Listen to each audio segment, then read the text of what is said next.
राधे राधे। आप सभी का आस्था वाणी पर स्वागत है। आज हम वृंदावन से श्री हरि गणेश जी महाराज का एक विशेष प्रवचन प्रस्तुत कर रहे हैं। महाराज जी कई वर्षों से गुरु शक्ति, मंत्र ज्ञान और आध्यात्मिक सीख देते आ रहे हैं। इस वीडियो में वे बताएंगे कि गुरु मंत्र को गुप्त रखना क्यों आवश्यक होता है और इसका क्या महत्व है। कृपया पूरे प्रवचन को शांति और ध्यान से सुनें। आस्था वाणी से जुड़े रहें, भक्ति, ज्ञान और शांति के साथ। श्री राधे, जय जय श्री राधे। भैया, आज बड़ी हर्ष का दिन है कि सदगुरुदेव की सानिध्य में उनकी कृपा की अनुभूति करते हुए हम भगवान श्री हरि को आज आश्रय ले रहे हैं। अब ये सदगुरुदेव भगवान आखिर है कौन? चलो आज यहीं से चर्चा प्रारंभ करें हैं। देखिए, एक होते हैं दीक्षा गुरु और कुछ होते हैं शिक्षा गुरु। शिक्षा गुरु तो अनेक हो सकते हैं, जैसे दत्तात्रेय जी महाराज ने 24 गुरु बनाए, जहां से उत्तम शिक्षा मिले वो शिक्षा गुरु। दीक्षा गुरु जो होता है, जैसा कि हम सब आप जानते हैं, बोले कि भैया गुरु दीक्षा ले ली, गुरुमुखिया है कि मनमुखिया? बोले महाराज गुरुमुखिया हूं, मैंने तो गुरु मंत्र ले लिया। अब लौकिक व्यवहार में रोजाना प्रतिदिन हमारे पास कुछ भक्त, कुछ श्रोता, कुछ हमारे फॉलोअर्स प्रश्न करते हैं कि महाराज मेरा समय कैसा चल रहा है? अरे भैया, तुम्हारा समय कैसा चल रहा है तो हमारा सबसे पहला उनसे एक ही प्रश्न होता है कि समय सबका ठीक चल रहा है, समय तो सबका अच्छा चलता है। अब आपके मन में ये संशय क्यों आया? बोले महाराज समय सही नहीं चला, कुंडली दिखानी है, जन्म पत्री दिखानी है। भैया, जब ये प्रश्न आता है, और मेरे पास बहुत से लोग आते हैं कुंडली लेकर के, बोले साहब हमने कई एस्ट्रोलॉजर को दिखाया, लेकिन कोई राहु से डरा देता है, कोई शनि से डरा देता है, कोई मंगल से डरा देता है, कोई विभिन्न प्रकार के दुर्योग बना देता है कि पितृदोष है, काल सर्प दोष है, आदि आदि। तो मैं ऐसे भक्तों से सबसे पहले जो मेरे पास कुंडली दिखाने आता है, तो मेरा एक ही आंसर होता है कि भैया गुरु मंत्र लिया है आपने, दीक्षा ली है? तो कुछ भक्त ऐसे होते हैं, बोले हाँ सब ली है गुरुजी। कि कौन है गुरुजी तुम्हारे? कि अमुक हैं। कि कब से ली है? बोले 10 साल हो गए। बोले 10 साल हो गए तो 10 साल से गुरु ने जो मंत्र दिया है वो कितने बार जपा? गुरु द्वारा लिया हुआ मंत्र आप जब तक जपते नहीं हैं, तब तक आपकी कुंडली के ग्रह गोचर सही काम करेंगे ही नहीं। अब गुरुजी ने, कुछ वक्त ऐसे आते हैं, बोले गुरुजी का मंत्र तो करते हैं हम, लेकिन फिर भी हम परेशान रहते हैं। ऐसी भी स्थिति आती है। कुछ लोगों ने दीक्षा लेकर के गुरु मंत्र को भूल जाते हैं, गुरु को भूल जाते हैं, और कुछ लोग ऐसे होते हैं जो गुरु को भी याद रखते हैं, गुरु मंत्र को भी याद रखते हैं, और प्रतिदिन यथासंभव जितनी भी माला गुरुजी ने बताई हो, अथवा जितनी भी अपना भाव बनता है देश काल परिस्थिति के अनुसार से, कुछ व्यक्ति निरंतरता रखते हैं, उस गुरु मंत्र के प्रति आस्थावान है। कुछ ऐसे हैं कि गुरु मंत्र तो कर रहे हैं निरंतर, लेकिन उसके बाद में भी मुंह लटका हुआ है, परेशान है, लौकिक कष्ट हैं, सांसारिक कामनाओं से त्रस्त हैं। कारण क्या है? कि देखिए, आपने जो दीक्षा ली है, आज जो दीक्षा की परंपरा है, गुरु शिष्य परंपरा, उसका ह्रास हो रहा है। गुरु पात्र नहीं है जिससे दीक्षा ली है, और शिष्य भी पात्रता नहीं रखते। जितने भी तथाकथित गुरु हैं, जो दीक्षा गुरु हैं, वो केवल अपना परिवार बढ़ाने में लगे हुए हैं कि मेरे इतने शिष्य हो गए, इतनी कंठी बांट दी मैंने, इतने लोगों को दीक्षा दे दी। और शिष्य भी जो है ऐसे हैं, बोले कि ये जीवन का एक भार था, दीक्षा लेना परम आवश्यक कहा है हमारे पूर्वजों ने। हमारी संस्कृति में ये व्यवस्था रही है कि जीवन में एक मनुष्य के जो है गुरु होने चाहिए, दीक्षा गुरु। अब देखिए, दीक्षा गुरु वास्तव में कौन होना चाहिए, प्रश्न ये उठता है। क्योंकि आज प्रारंभ में सबसे पहले गुरु वंदना से ही प्रारंभ किया है हमने, इसलिए गुरु क्या है, गुरु की कृपा की अनुभूति कैसे होगी, ये हमें समझना होगा। वास्तव में देखिए, गुरुजी जब दीक्षा देते हैं, जिन लोगों ने दीक्षा ली होगी उनके साथ में एक घटना घटित हुई होगी। बोले क्या? बोले गुरुजी ने कान में मंत्र दिया होगा। बोले हाँ महाराज दिया। हमारे ब्रज में कहते हैं कान में कानावाटी कुर्र, और कानावाटी कुर्र करके मंत्र दे दिया गोपनीय रूप से, और कह दिया गोपनीयम गोपनीयम गोपनीयम प्रतनता। इस मंत्र को गोपनीय रूप से रखना, किसी को भी मत बताना। ये प्राचीन परंपरा रही है। हर गुरु जब शिष्य को मंत्र देता है तो उस समय कान में मंत्र देने के बाद ये कह देता है कि ये मंत्र किसी को बताना नहीं। देखिए, ये व्यासपीठ पे बैठा हुआ बालक जो आपको ये प्रवचन दे रहा है, इसके साथ में भी यही हुआ, यानी मेरे साथ में भी यही हुआ। जब 7 वर्ष की अवस्था में मैंने अपने सद्गुरुदेव भगवान से दीक्षा लेने गया, तो दीक्षा लेने के बाद गुरुजी ने मुझसे भी यही बात कह दी गई कि किसी को मंत्र बताना मत।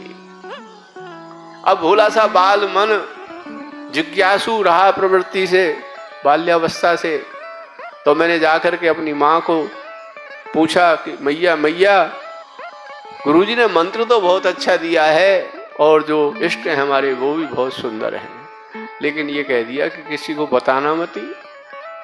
यही प्रश्न की पुनरावृत्ति पिताजी के साथ की, दादाजी के साथ की, और जो भी संत मिलता था उससे ये प्रश्न का उत्तर मांगता था। मैं आप लोगों से पूछना चाहूंगा कि कभी आपके मन में भी ये प्रश्न उठा कि गुरुजी ने मंत्र तो दे दिया, लेकिन मंत्र बताने की जो है मना क्यों कर दी? क्यों भैया, किस लिए मना कर दी? कोई बुरा काम होता है, कोई गलत कार्य किया जाता है तो कहा जाता है बालक से कि भैया किसी को बताना मत। लेकिन ऐसी इसमें क्या विशेषता है? ये तो अच्छा काम बताया, भगवान का नाम से जोड़ा है, प्रभु के नाम से जोड़ा है, फिर किसी को बताना मत, ये बात क्यों कह दी गुरुजी ने? खैर, गुरु आज्ञा सर्वोपरि है।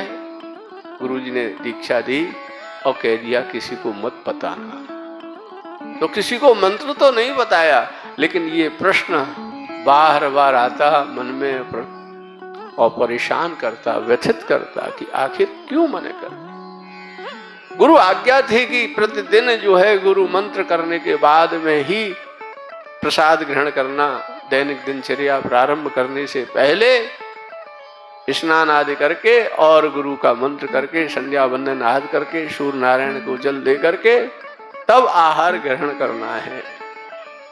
जितना अधिक से अधिक हो सके गुरु मंत्र का जप करना। नियमानुसार ये क्रम चलता रहा। 7 वर्ष के बालक ने 12वीं वर्ष में जब प्रवेश किया और जब गुरु मंत्र जो है चैतन्य होकर के जागृत अवस्था में आया, तो जब साधना कर रहा था तो साधना की अनुभूति बतानी नहीं चाहिए, लेकिन आज अति आवश्यक हो गया है, बताना होगा।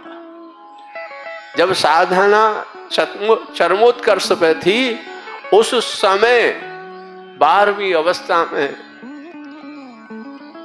जो प्रश्न मेरे मन में बार बार आता था कि आखिर गुरुजी ने ये गोपनीय क्यों कर दिया, बताने के लिए मना क्यों कर दिया, ये तो सत्कर्म था। तो अंदर से कानों में आवाज आती है, ऐसी अनुभूति होती है जैसे गुरुजी की आवाज कानों में मेरे में आ रही है और मेरी श्रवण इंद्रिय उसको ग्रहण कर रही है। और आवाज में क्या आ रहा था कि तेरा तुझको अर्पण क्या लागे मेरा। अरे ये तो हम एक आरती गाते हैं, ओम जय जगदीश हरे, ओम जय जगदीश हरे, और उसमें एक लाइन आती है, भक्त बड़े झूम झूम करके गाते हैं, तेरा तुझको अर्पण क्या लागे मेरा है? तो ये सिद्धांत गुरुजी ने मुझे यहां भी लागू कर दिया। वास्तव में आरती गाने वाला भक्त भी जो है तेरा तुझको अर्पण गाता जरूर रहे, लेकिन करता नहीं है। ठीक उसी प्रकार से कि अपने लिए अगर फल लेने जाएगा तो बढ़िया से बढ़िया छांट छांट करके जो है लेकर के आएगा, कहीं कोई दागी फल ना आ जाए। और वही भक्त जो है भगवान के लिए, ठाकुर जी के लिए अर्पित करने के लिए ले जाएगा, तो संध्या की वेला में बचे हुए कुचे हुए जो छठे हुए बचे हुए रह जाते ना शेष, 2 पैसे कम 10 पैसे कम के भाग से मिल जाता है, उस फल को लेके आएगा। कहते तो हैं हम, लेकिन हम करते नहीं है। अब यहां गुरुजी ने क्यों कह दिया?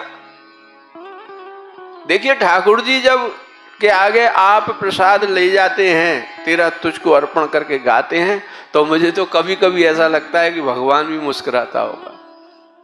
अरे भगत, कैसा झूम झूम के कह रहा है तेरा तुझको अर्पण।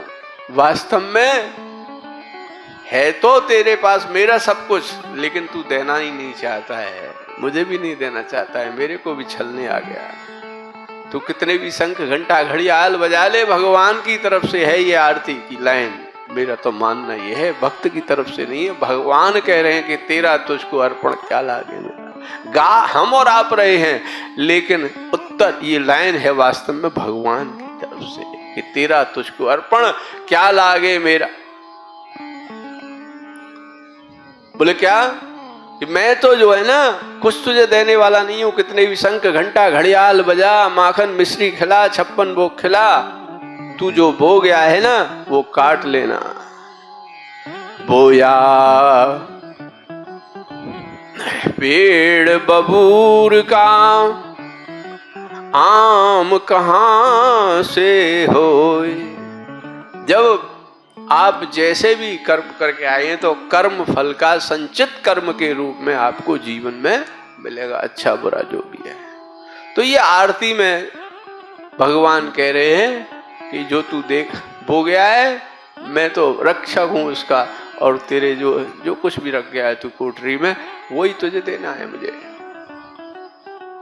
लेकिन यहां गुरुजी ने जो कहा, कानों में जो आवाज आएगी तेरा तुझको अर्पण, सदगुरुदेव क्या कहना चाह रहे हैं कि तू इस प्रश्न में क्यों मगन हो गया है, तू इस प्रश्न में क्यों मगन हो गया है कि गुरुजी ने गोपनीय क्यों कर दिया ये मंत्र। गोपनीय इसलिए कर दिया कि गुरु वास्तव में दीक्षा लेने का अधिकारी वो गुरु है जो सामने शिष्य बैठा हो दीक्षा लेने के समय, उसके मस्तिष्क पे आया हुआ पूर्व जन्म का जो इष्ट है उसको पढ़ ले।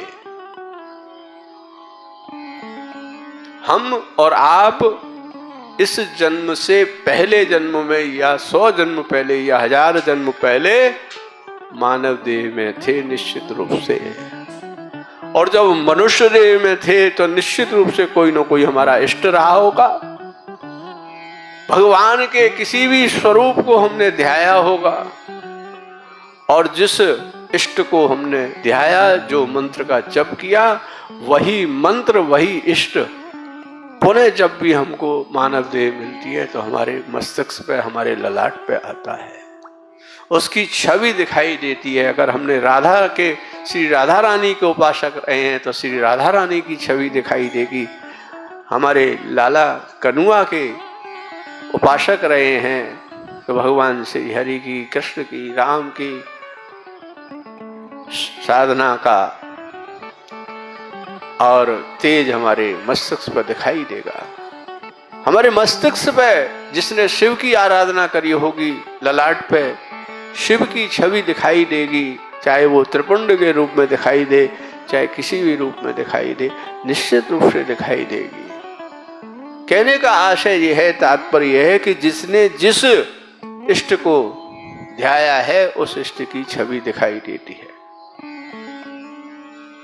क्योंकि शास्त्र सम्मत बात क्या है कि कोई भी मंत्र का जब हम जप करते हैं, जैसे गायत्री हमारी 24 अक्षर की है, तो 24 लाख गायत्री करने के बाद में एक पुरस्रण होता है, और पुरस्रण करने के बाद में जब पहला मंत्र हम करेंगे तो समझ लो गायत्री सिद्ध हो चुकी है। और गायत्री से अभिमंत्रित जल एक बार भी फूंक मार करके, हाथ में जल लेकर के, और एक बार श्री गायत्री जी का जो है महामंत्र का जप करते हुए फूंक मार के अभिमंत्रित जल हमने किसी को पिला दिया, मरणासन अवस्था में भी व्यक्ति हो वो एक बार तो खड़ा हो जाएगा, इतनी सामर्थ्य है। लेकिन कब? जब पुरस्रण हो चुका हो। ठीक इसी प्रकार से जितने अक्षर का हमारा इष्ट रहा, जितने अक्षर का इष्ट का मंत्र रहा, उतने लाख जप करने के बाद में जब सिद्ध हो जाता है वो मंत्र, तभी वो मंत्र हमारे साथ तदात्मात्कार होता है, और हम और मंत्र ऐसी एनर्जी हो जाते हैं कि एक बार भी उस मंत्र से अभिमंत्रित जल करके हम जिसको भी दे देंगे, उसके जो है समस्त मानसिक वाचिक कायिक जितने भी पाप कर्मों के द्वारा व्यथित जो पीड़ा है वो दूर हो जाती है, वो निष्पाप हो जाता है, ऐसा मानना है। तो पूर्व जन्म में मान लीजिए ओम नमो भगवते वासुदेवाय, ये द्वादशाक्षर मंत्र का मान ली किसी व्यक्ति ने जप किया और उसने 10 लाख मंत्र जप करने के बाद में उस मनुष्य देही को छोड़ दिया। जब 10 लाख मंत्र जपने के बाद छोड़ दिया तो पुनः जब जन्म मिलेगा तो कुकर सुकर का मिलने के बाद में, क्योंकि मानव देह में जाने अनजाने पाप भैया सबसे होते हैं, और परलोक की जब यात्रा करता है ये जीवात्मा तो सृष्टि का क्रम है कि पहले पाप योनि में जाना पड़ता है इस जीवात्मा को। जैसे जैसे पाप योनि के जो कर्म होंगे, जिस कर्म के अनुसार जिस योनि में जाना होगा, 184 योनि में घूमता हुआ जीवात्मा जब उसका पुण्य उदय होता है तो परमात्मा कृपा करके पुनः मानव देह में हमें भेज देता है। और जब मानव देह में भेजेगा तो हमारे मस्तिष्क पे वही नारायण की छवि दिखाई देगी, वही वासुदेव भगवान का मंत्र उसकी छवि दिखाई देगी। तो जो दीक्षा गुरु होंगे वो मस्तिष्क पे उस छवि को अवलोकन कर लेते हैं, पढ़ लेते हैं।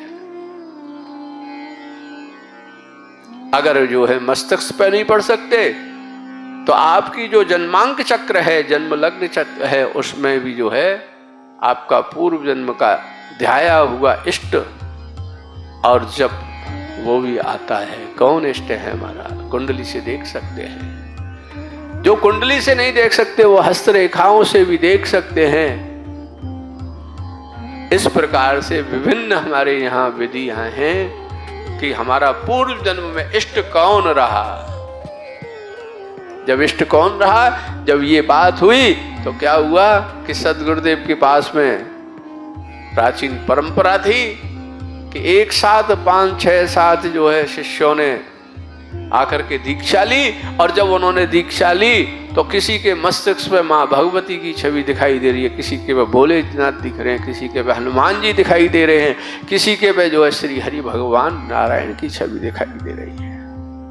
तो गुरुजी ने कुछ नहीं किया, गुरुजी ने मस्तिष्क पढ़ा और मस्तिष्क में कहा कि ये हनुमान जी का उपासक रहा तो उसे हनुमान जी के मंत्र से जोड़ दिया, जो राधा रानी का उपासक रहा उसे राधा रानी से जोड़ दिया, जो भोलेनाथ का उपासक रहा वो भोलेनाथ से जोड़ दिया। जिसने ओम नमो भगवते वासुदेवाय का जप किया, भगवान वासुदेव की, भगवान नारायण की छवि जिसके मस्तिष्क पर दिखाई दे रही है, उसको उस मंत्र से जोड़ दिया। अब गुरुजी ने जब जोड़ा तो उस भीड़ में सबको जो है अलग अलग इष्ट के अनुसार गुरुजी ने मंत्र दे दिया। क्यों? कि गुरुजी कह रहे हैं कि तेरा तुझको अर्पण क्या लागे मेरा। दीक्षा गुरु को अपनी तरफ से कुछ लादने की आवश्यकता नहीं है। जो जीवात्मा सन्मुख बैठा हुआ है व्यक्ति, उस व्यक्ति के ललाट पर जो कुछ भी इष्ट की छवि दिखाई दे रही है वही दे देनी चाहिए। जब वही छवि गुरुजी दे देते हैं तो परिणाम स्वरूप क्या होता है कि जब इष्ट अपने अपने लेकर के और सब शिष्य एकांत में बैठते गुरुजी के पास में से जाने के बाद और आपस में पूछते, भैया तुझे गुरुजी ने कौन सा मंत्र दिया है? मुझे हनुमान जी दिए हैं। बोले मुझे तो भगवान, हमें तो भोलेनाथ दिए। बोले हमें तो जो है भगवान श्री हरि का, नारायण का मंत्र दिया है। अगर ऐसा खुली छूट दे देते, एक दूसरे को बताने की आज्ञा दे देते, मेरा मानना है गुरुजी, तो सब शिष्यों में संशय व्याप्त हो जाता, उनके मन में संशय स्थान ले लेता कि गुरुजी किससे ज्यादा स्नेह करते हैं, नारायण का मंत्र ज्यादा अच्छा है कि शिव का मंत्र अच्छा है कि दुर्गा जी का मंत्र अच्छा है कि हनुमान जी का अच्छा है, हमें नारायण का क्यों दिया, हमें जो हनुमान जी का क्यों नहीं दिया। ऐसे विचार मग्न होकर के संशयात्मक प्रवृत्ति हो जाती उनकी। और गीता जी में भगवान श्री कृष्ण कहते हैं कि संशयात्मक विनश्यति, जिस कर्म के प्रति संशय आ गया जीवन में हमारे में, वह कर्म जो है निष्फल हो जाता है, इसलिए वो दीक्षा व्यर्थ हो जाती। अब देखिए गुरुजी ने कितना सुंदर कार्य किया। गुरुजी ने आपको मंत्र दे दिया। कौन सा दिया? कि पूर्व जन्म में आपने ओम नमो भगवते वासुदेवाय जपा था और वो जपने के बाद में आपने देह त्याग कर दी 10 लाख मंत्र जपने के बाद में। इधर पुनः गुरुजी योग्य मिले और उन्होंने वही मंत्र दे दिया। तो जैसे ही शिष्य ने दीक्षा ली और पहला दाना घुमाया तो वो 10 लाख एक हो गया। जो आपका 10 लाख लैप्स पड़ा हुआ था वो प्लस हो गया। इस जन्म में आपको केवल 2 लाख मंत्र जप करने के बाद ही 12 लाख मंत्रों की चैतन्यता, ऊर्जा, एनर्जी आपके अंदर आ जाएगी। जब 12 लाख मंत्रों की ऊर्जा, एनर्जी आपके अंदर आ जाएगी तो 2 लाख मंत्रों के प्रभाव से ही एनर्जी प्राप्त हो जाएगी। तो कहने का आशय यह है कि प्राचीन परंपरा ये थी कि गुरुजी का दिया हुआ जो मंत्र है वही मंत्र जो है आपका पूर्व जन्म का है। लेकिन आजकल तो व्यवस्था दूसरी हो गई। आजकल व्यवस्था ये हो गई कि मैं जिस इष्ट को ध्याता हूँ, जिस इष्ट के मंत्र को जपता हूँ, वही इष्ट सब पर लादना शुरू कर देता हूँ। परिणाम स्वरूप क्या होता है कि मेरे अंदर वो एलिमेंट ही नहीं है। किसी का इष्ट तामसी प्रवृत्ति है, किसी का सात्विकी प्रवृत्ति है, किसी का इष्ट वैष्णव है, किसी का शैव है, लेकिन उस हिसाब से अब दीक्षा नहीं दी जा रही। और इसके कारण क्या होता है कि भटकाव हो जाता है। जब हमारे जीवन में भटकाव हो गया तो हमें कुंडली दिखाने की आवश्यकता होगी। समय समय पे कभी शनि डराएगा, कभी मंगल डराएगा, कभी राहु डराएगा। अगर वास्तव में योग्य गुरु से दीक्षा ली होती और योग्य गुरु ने तेरा तुझको अर्पण करने वाले भाव से और उस योग्यता के साथ में हमको दीक्षा दी होती तो हमें कुंडली दिखाने की आवश्यकता नहीं होती। शनि अपना काम करेगा। ऐसा नहीं है कि कुंडली का कोई महत्व नहीं है, मैं नकार रहा हूं। कुंडली आपका आगामी जीवन का आईना है। उसको पढ़ करके एक एक पल की घटना आगामी होने वाली, घटित जो होने वाली है, उनको पढ़ा जा सकता है, उनका फलादेश भी किया जा सकता है। बस योग्यता पढ़ने वाले में कितनी है, कुंडली कभी गलत नहीं होती है। कुंडली संचित कर्मों का फल है कि जो आप करे आए हैं उसका फल इस जीवन में भुगतना है। अच्छा कब होना है, बुरा कब होना है, ये सब इस पर क्रम चलता है। इसीलिए महादशा, अंतरदशाएं, प्रत्यंतर दशाएं, प्राण दशाएं, ये सब चलती हैं। सूक्ष्म दशाएं उसी आधार पर काम करती हैं। लेकिन शनि अगर खराब चक्र में आ गया, राहु अगर खराब प्रभाव देने लग गया और हमारा योग्य गुरु है और हमारा इष्ट बल बलवान है, तो इष्ट की साधना के फलस्वरूप हमारा शनि कुछ नहीं बिगाड़ सकता, हमारा मंगल कुछ नहीं बिगाड़ सकता, हमारा राहु कुछ नहीं बिगाड़ सकता। अगर एक माला हम बचते हैं और एक माला से काम नहीं चल रहा तो 5 करनी पड़ेंगी, 5 करने से काम नहीं चल रहा तो 25 करनी पड़ेंगी। लेकिन समस्या का समाधान कहाँ है? गुरु जी के चरणों में बैठ करके जो गुरु द्वारा मंत्र लिया है उस मंत्र को सिद्ध कर लें, उस इष्ट को साध लें, उस इष्ट को परिपक्व कर लें, उस इष्ट को बलवान कर लें, तो हमसे ज्यादा बली कोई हो ही नहीं सकता। कितना भी निर्बली ग्रह हो जाए हमारे, लेकिन जिसका इष्ट बलवान है, जिसके द्वारा गुरु के द्वारा दिया हुआ मंत्र जिसने अपना साध रखा है, तो सारी समस्याओं का सॉल्यूशन, लौकिक और पारलौकिक कामनाओं का सॉल्यूशन सब जो है गुरु के द्वारा प्रदत्त मंत्र के अंदर मिल जाती हैं। बोलिए श्री हरि।